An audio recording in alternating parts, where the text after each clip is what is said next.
Assalamualaikum warahmatullahi wabarakatuh. Mimiti hayu urang muji syukur ka Gusti anu Maha Kawasa anu parantos masihan rahmat sareng kurniana pikeun urang tiasa nguoingkeun pidata ieu.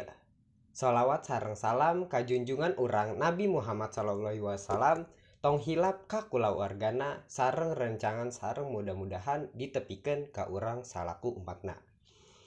Hadirin anu dipihormat, dina kesempatan ieu kuring bakal masihan pidato anu dijudulna ngajaga keamanan di masyarakat. Aya seueur keamanan di lingkungan urang, saperatos sapam atawa hansip, polisi, sareng biasana aya ronda anu jaga di wengi.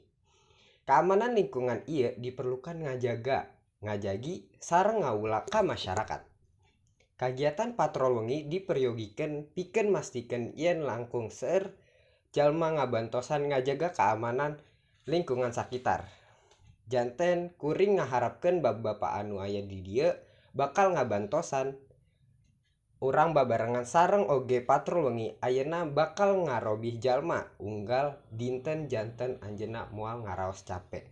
Meureun eta kecap ti kuring kirang langkung kuring nyungken hapunten upami aya kecap anu teu pantes pikeun pamirsa.